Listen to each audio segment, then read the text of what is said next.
Now, the first clip we have is Albert Breer, right? All right, this is Albert Breer on his podcast. This is the Monday Morning Quarterback Podcast.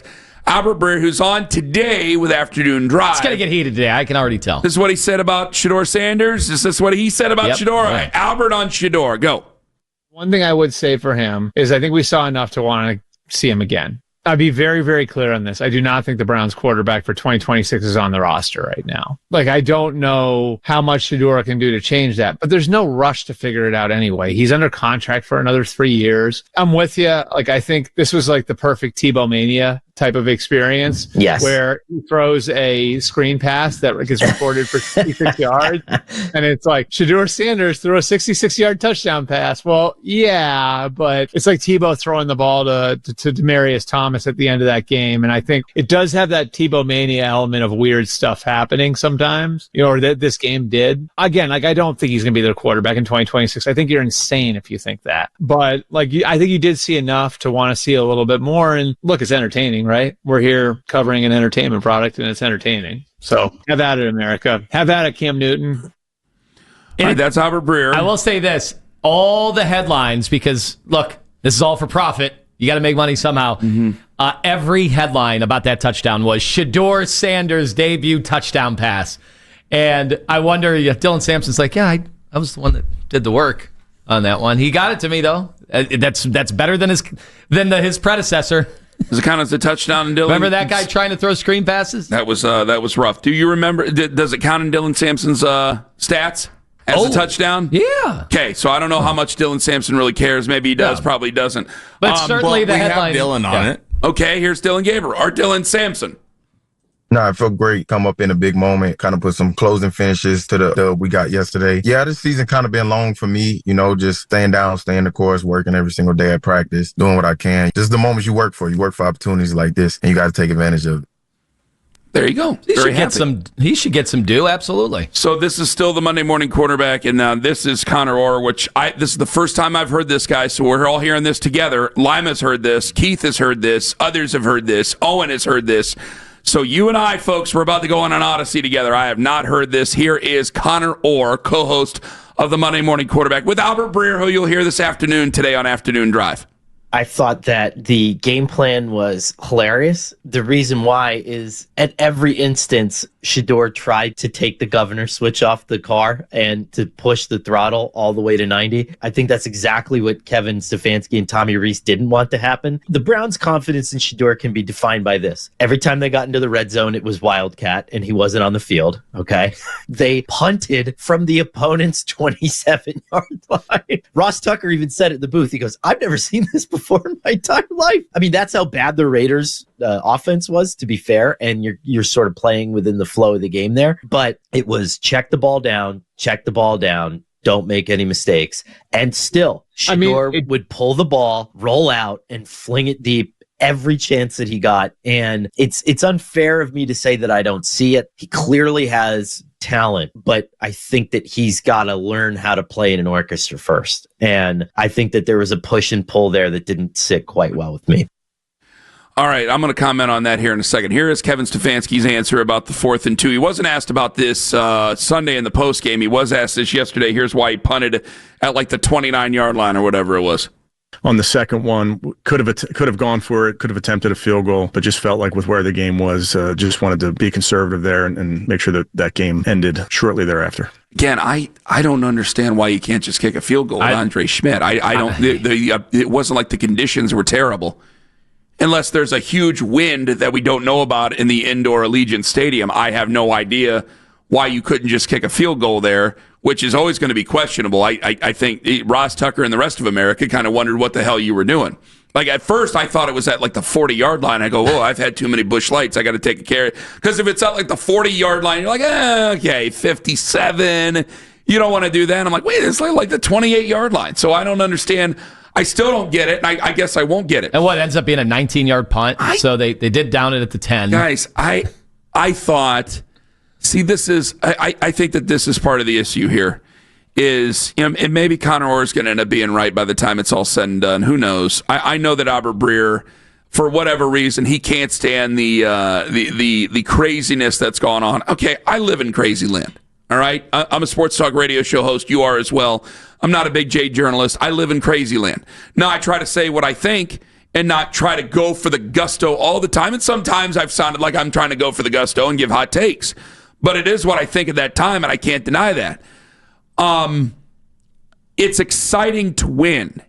And it was exciting to me to watch this offense actually have a chance to push the ball down the field. If they just wanted to handcuff everything, I think they basically got their wish. I wondered about when they went in the red zone twice, and I brought this up yesterday, I wondered how much did you really practice in the red zone, because you do not want to put him in shotgun at the 5-yard line and have him throw a pick. Because remember, when you got 30 yards in front of you, there's places where you can send guys to hide. You can't hide when you're at the 5-yard line. Everything's right in front of you. So that's why it becomes tougher to score in so many ways. So you didn't want to put him, if you've only practiced an offense 3 times and you've had a few minutes of red zone, because I don't know how much you're going to change your practices for a new guy starting. If you haven't had that much red zone experience, you're not going to put him in a position to go out there and turn the ball over in the red zone and create bad things for your offense. Well, the other part of this is, too... So I understood the decision to do that with Quinshon Judkins. Of course, and people either haven't been paying attention, as I saw some people saying, well, this is clear that it's a Shedeur thing, that Stefanski doesn't trust him at all. I disagree. I don't think he trusts either. Do you think that's what Connor Orr's saying? Hold on. Go back to the Miami game. Remember when that's where we learned about this new wrinkle, this wildcat wrinkle that was going to be successful, and it worked in the Miami game? And who was the quarterback in the Miami game, Kenny?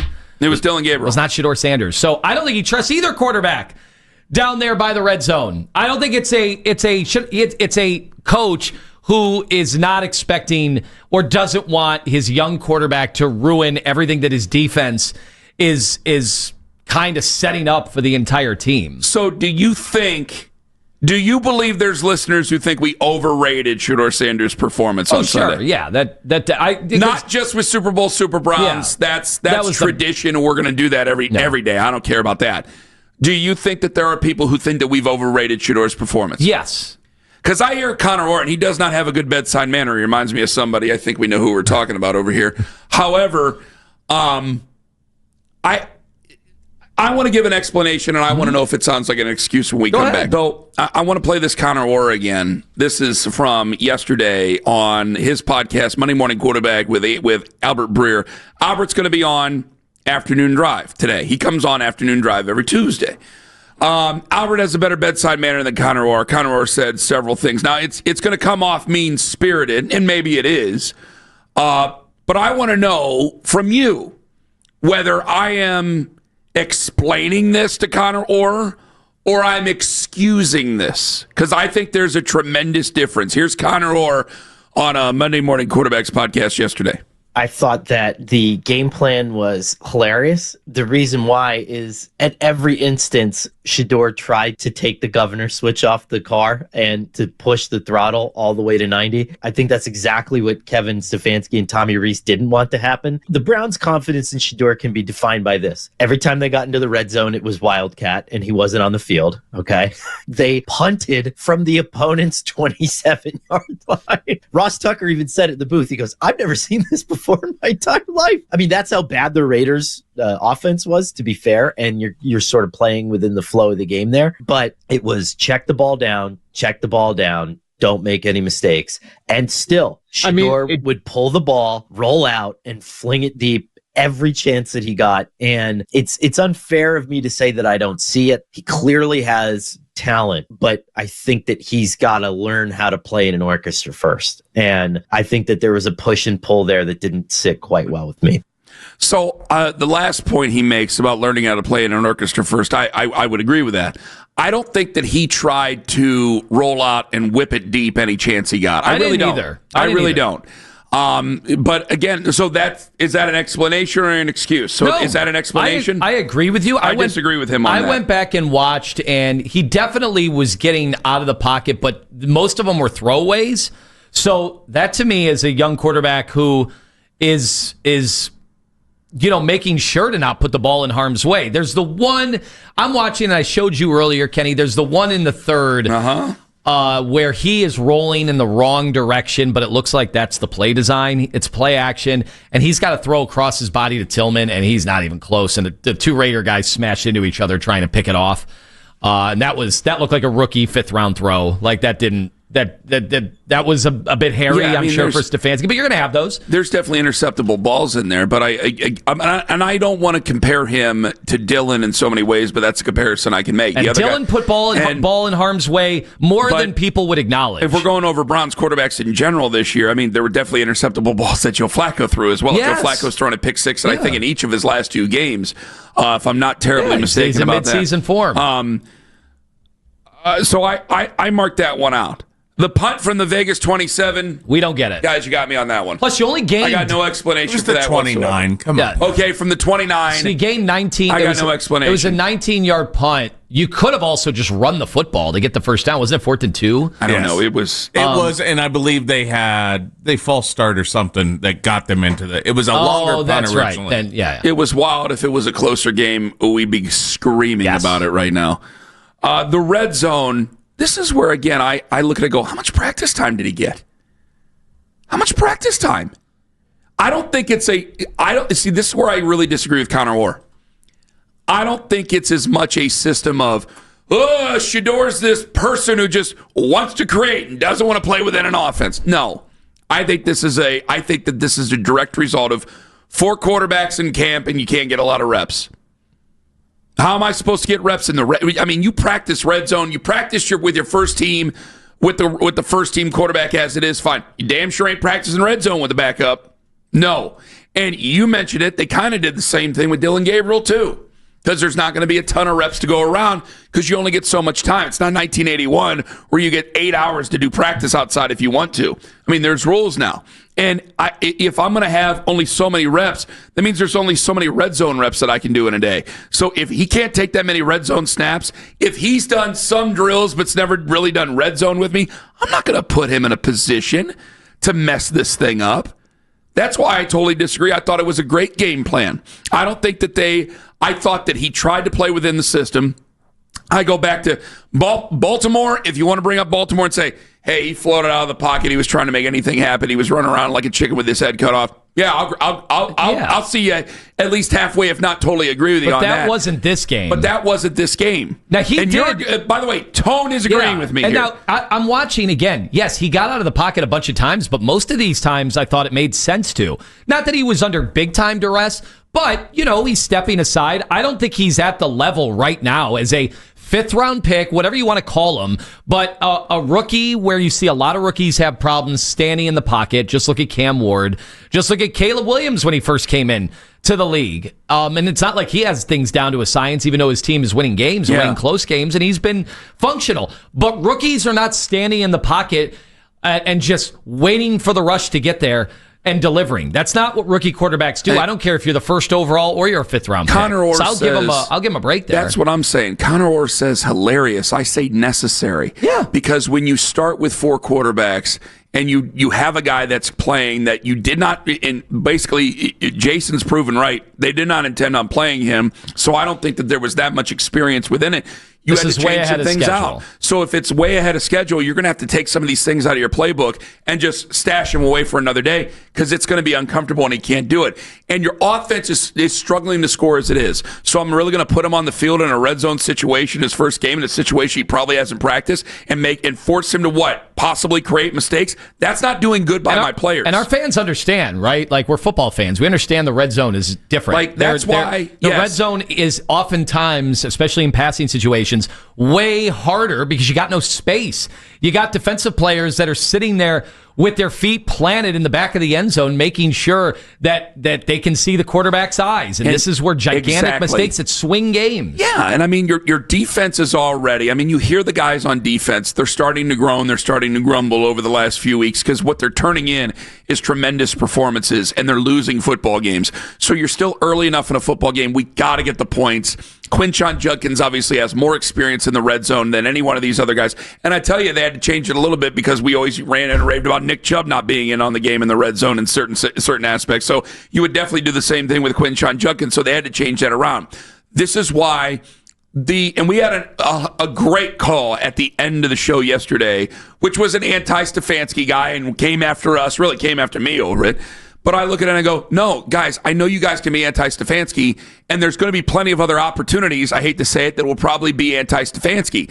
This cannot be anti-Stefanski, cannot be anti-Rees. I thought their game plan was great. I think they put him in a position where he could grow confidence, tried to hide him from situations where he would lack confidence or hurt that confidence and hurt the offense's confidence around him, and then hurt whatever the defense and thought. They'll add so they to tried it to keep him off the field, and they will try to add to it over time. Yeah, they're going to put more stuff in, more installs this week. I guarantee they find out what's comfortable for him. If they find themselves in red zone against San Francisco, I don't think that Quinshon's going to be out there every single time. You could find a situation where he's definitely out there because there might be a different wrinkle to it, but I don't think it's going to be out there every single time. But this is what you do to take care of a quarterback that you did not have a real intention of playing. And that's why we say nice things about Shedeur, because one hand washes the other. He did a fine enough job, and the offensive coaches did a fine enough job to meet in the middle and beat an opponent you should beat. So I give credit for doing the smart thing, not goofing it up. But you know what's going to happen, beating an opponent you're supposed to beat. Because we've already got callers. They're going to say, open it up, because they think Shedeur is a different guy at this stage than he probably really is. They're thinking a college Shedeur where you can get away with so much. Just like we went through this before. We watched Johnny Manziel in college run around with his head cut off in college and beat Alabama.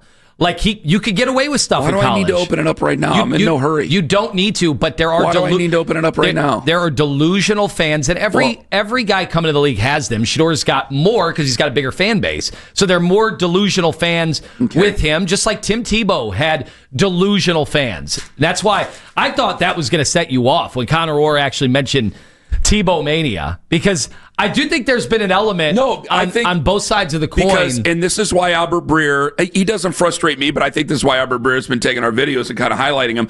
I think Albert Breer and Connor Orr, did I cut you off? I didn't mean to cut you off. Okay. Yeah. I think when they say the Tebow mania thing, I think they're talking to a different group of fans than we are. We're talking to a lot of Browns fans. Mm-hmm. Yes, obviously, when we go to the phones and we talk to Chris in Texas and people in Florida, they're Shedeur fans and they're dropping in, and we're happy to have them. But we talk mostly to Browns fans, and Browns fans have seen it all. So I think if you find a Browns fan who's been a Browns fan before, I think they're going, I think it was a good game plan. If you're talking to some Shedeur fans, I'm sure there's some delusional Shedeur fans who are just mad that they still won the game and that he didn't get put in a bad situation, because it would have been a bad situation had they had just turned this thing loose. And that, I can't reason with those people. So if Albert Breer and Connor Orr are calling it Tebow mania, there was a portion of Tim Tebow's fan base that was absolutely unreasonable, including the head coach who drafted him in the first round. Do we have that clip of the Tebow mania? Hit it. I think this was like the perfect Tebow mania type of experience. Yes. Where he throws a screen pass that gets recorded for 66 yards. And it's like, Shedeur Sanders threw a 66-yard touchdown pass. Well, yeah, but it's like Tebow throwing the ball to Demaryius Thomas at the end of that game. And I think it does have that Tebow mania element of weird stuff happening sometimes. Listen, Shedeur plays for my team, and I want him to do well. But I think that there's plenty of people out there that wanted to prove that this is why Tim Tebow was a first-round pick, and I think there's plenty of people out there, for whatever reason, who want to prove this is why Shedeur Sanders was a fifth-round pick, and maybe vice versa with that. Both have very strong fan bases, but I can only go from the truth. And I thought Shedeur Sanders took care of himself as best he could, and I thought the coaching staff did a great job of taking care of him, and the entire team did a great job of taking care of each other. And I'm going to give credit where it's due. If that story changes after the San Francisco game, then I will have new information on that. But I thought it was a tremendous game plan. I didn't find it hilarious. I found it necessary. And there's a tremendous difference there. Because it wasn't like, guys, he's not Josh Allen umpteen years into his career or anything else where you turn the guy loose. This is game one, a season that they did not intend to start. If you want to be critical of them not giving him time or giving him any reps beforehand, go right on ahead. But Sunday, no, that's not it. That's not it. They took care of him. Whether you like it or not, that's the truth of the matter. And he took care of himself. Got anything else? I agree. I totally agree with you.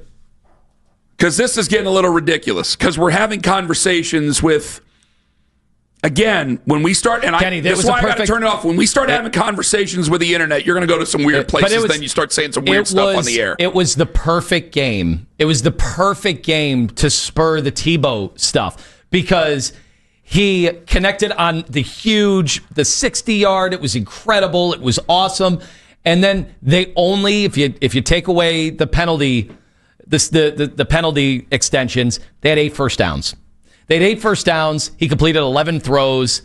Most of them were around the line of scrimmage. It's perfect for the debate because you had the good, you had the moderate, you had the terrible interception. It's a perfect game for that debate, and they won. And then, of course, the defense, made the opponent look as bad as you can imagine. I'm going to tell you another thing, and there are definitely people out there that have been shooting their mouths off behind mics here over the last umpteen months now.